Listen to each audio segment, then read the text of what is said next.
Gue lagi di BSD nih, jadi gue mau nyari-nyari anak skenanya BSD. Yuk ikutin gue. Ini ada anak skena yang lagi minum kopi nih. Waduh gila. Halo halo. Wis gila. Sorry nih ganggu nih. Ya, apa. Oh, oke. Itu ya? Iya benar ya. Ini Oke. susah nih.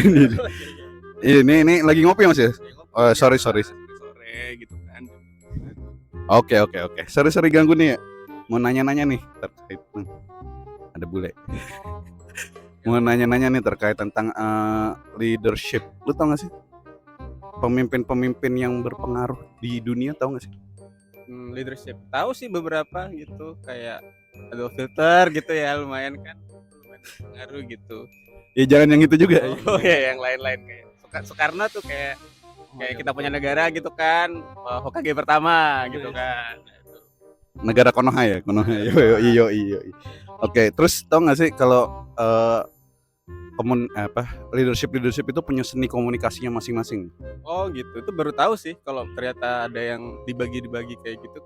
Oh baru tahu ya. Jadi leadership itu atau leadership communication itu biasanya disebutnya itu seni komunikasi buat para leadership. Itu penting tuh untuk seorang pemimpin buat nge-influence, buat mempengaruhi, motivasi juga, itu kayak menginspirasi juga. Jadi per pertanyaan ada 100.000. Coba kasih contoh pemimpin yang logos gimana? Logos tuh apa? Terus kasih contoh pemimpinnya. Logos itu ini kan gue sering baca Twitter nih ya, jadi ini sepengetahuan gue aja nih ya. Logos itu pemimpin yang dia tuh data driven. Bener gak? Bener kan nih? Jadi dia tuh kalau misalnya dia itu nyampein sesuatu itu harus sama data, harus ada yang mendukung gitu. Contohnya tuh Anies Baswedan kali. Dia kayaknya sekarang kalau gue lihat di tahun-tahun politik kayak gini, cara yang dia pilih gitu untuk bisa ngegaet orang-orang pemilihnya tuh dengan cara seperti itu. Ini koreksi kalau bisa gue salah nih ya. Iya bisa. Bener. Logos tuh emang pemimpin yang berdasarkan data semuanya. Jadi dia merujuk pada penggunaan logika, terus fakta-fakta dan argumentasinya gitu.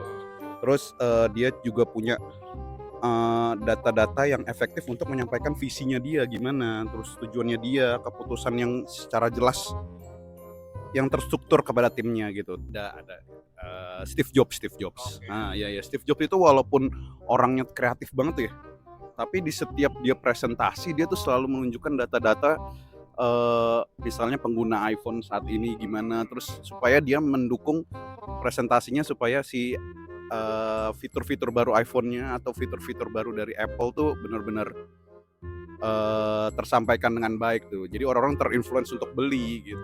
Orang-orang yang Apple fanboy-nya jadi lebih ini ya, percaya gitu kali ya dengan apa yang dia beli. Betul ya. Oke lah, sip. Oke, 100.000 berarti.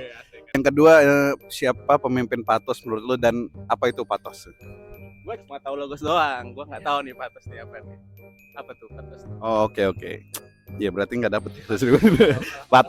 Patos tuh pemimpin yang memimpinnya dia menginfluence-nya dengan emotional intelligence. Emotional intelligence. Jadi dengan kecerdasan emosionalnya dia gitu. Terus dia mempengaruhinya dengan menginspirasi, terus memberikan narasi cerita yang bisa orang tuh wah gila ini bener-bener oke banget nih buat gue ikutin gitu. Terus orang-orang jadi terinfluence, terus jadi orang-orang jadi ada koneksi yang lebih kuat gitu loh antara si pemimpin dan yang akan si audiensnya gitu. Jadi dia menyuarakan perasaannya, terus menunjukkan empati juga gitu. Nah itu tuh dia, itu orang-orang yang menggunakan patos. Nah kalau contohnya biasanya waktu itu kalau gue kasih contoh ya, lu tahu Nelson Mandela? Nah, ya. Itu mantan presiden Afrika Selatan ya, itu salah satu tokoh penggerak anti apartheid itu. Terus ya betul kulit hitam. Nah itu dia menyampaikan narasinya supaya orang-orang tuh serasa deket sama dia gitu. Terus jadinya mereka terinfluence dengan baik gitu. Terus Mandela juga menarik perasaan dan empati orang supaya bisa dia tersampaikan seluruh apa yang dia komunikasikan gitu. Tapi nggak selalu marah-marah kan ya berarti? Oh enggak, bukan. Yang terakhir ini etos.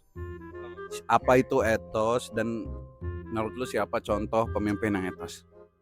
Gua etos cuma tahu etos kerja. Selain itu gua nggak tahu. Sebenarnya benar sih didasarin dengan etos kerja ya.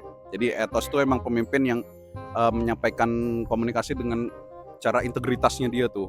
Dia menunjukkan integritasnya dia, kredibilitasnya dia, terus sehingga orang-orang tuh bisa percaya dengan dia karena dia punya integritas yang tinggi gitu.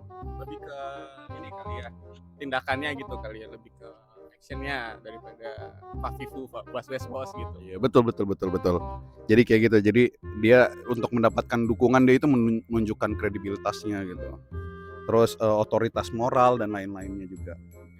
Nah contohnya kalau gue ngambil dari Indonesia misalnya Bu Susi misalnya, Susi Pujiastuti, ya mantan Bu Risma juga bisa, mantan menteri itu misalnya Bu Susi itu misalnya mantan menteri perikanan dan kelautan kan, itu kalau misalnya memimpin dia integritasnya tinggi sekali kan, sampai misalnya kalau ada illegal fishing terus langsung bom hancurkan, nah itu benar-benar integritasnya tinggi walaupun kayak orang-orang banyak yang kontra sama dia kan, tapi dia menunjukkan dengan itu gitu. Jadi banyak orang juga yang memang terinfluence juga terus terinspirasi juga dari beliau gitu kan. Singkatnya mengintegrasikan tiga-tiganya itu fungsi dari leadership communication gitu. Jadi dengan menyeimbangkan alasan emosi, terus kredibilitas, integritas. Jadi para pemimpin itu benar-benar menginspirasi, menginfluence, terus mengajak orang-orang sekitar tuh supaya menuju perubahan yang positif gitu. Oke. Fakta-fakta yang cukup menarik ya. Iya betul. Sore hari menemani saya ngopi ini. Iya oke. Nih kopinya besar banget. Waduh, nggak boleh nih. Oke. Ini sekian dari kita nih. Jangan lupa teman-teman. Jadi elemen-elemen logos, etos, patos itu harus diterapkan ya. Jadi saya mendorong buat teman-teman supaya saya nyender mulu nih. Sorry sini. Saya mendorong teman-teman untuk ikut menerapkan leadership communication, logos, etos, patos. Ingat 3 itu. Oke, siap. Jangan lupa satu ya. Oh iya bener.